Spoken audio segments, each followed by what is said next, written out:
नमस्कार मित्रांनो, स्वागत आहे तुमचं माझ्या यूट्यूब चॅनलमध्ये. माझ्या यूट्यूब चॅनलचं नाव आहे उल्हास जाधव महाराष्ट्र.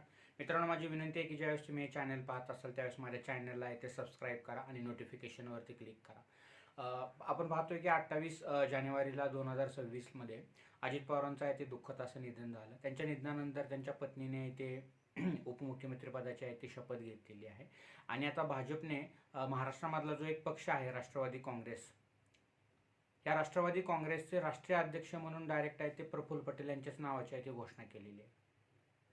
म्हणजे ही गोष्ट इतकी दुःखजनक आहे की महाराष्ट्राच्या मातीमध्ये जो पक्ष आहे ते शरद पवारांनी 1999ला 10 जून 1999ला जो स्थापन करण्यात आलेला होता, मराठी माणसाने आपल्या महाराष्ट्रातल्या मातीमध्ये जो पक्ष स्थापन केलेला होता तो पक्ष आज एखाद्या चक्क गुजराती व्यक्तीच्या ताब्यात आहे ते जाऊन बसलेला आहे.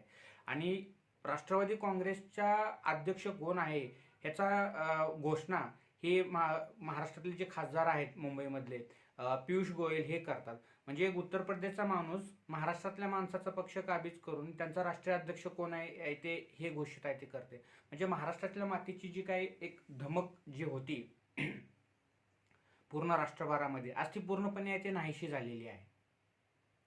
या दुःखद निधनानंतर नॉर्मली आपल्या परिवारामध्ये आपण 10-12 दिवसाचा आहे ते दुखवटा पाळतो, पण ते असल्या पद्धतीचं कुठलंही झालेलं नाही. डायरेक्ट जाऊन आहे ते शपथविधी त्यांनी आहे ते घेतलेला आहे. त्यांचं असं मत आहे की सत्तेला आहे ते धोका पोचतो, त्यामुळे कमी वेळेमध्ये आहे ते निर्णय घेतलेला आहे. ठीक आहे, एका दृष्टीने आपण पाहूया की ते प्रकार आहे ते झालेला आहे.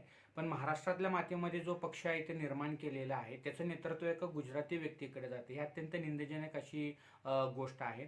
शेवटी महाराष्ट्रातल्या मातीवरती एवढे धोके आजकाल एका राष्ट्रीय पक्षाकडनं होत आहेत. कुणाचा वडीलच पळवणं, कुणाचा पक्षच पळवणं, ते कुणाच्या तरी व्यक्तीच्या हातामध्ये देणं आणि न्यायालयामध्ये तब्बल 2-2 वर्ष 5-5 वर्ष त्या निकालाची केस आहे ते पेंडिंग ठेवणं, हे अत्यंत खेदजनक अशी ही गोष्ट आहे. मी तीव्र शब्दामध्ये याचा निषेध व्यक्त करतोय. तुमचं काय मत आहे कमेंट बॉक्समध्ये आहे ते नोंदवा. धन्यवाद.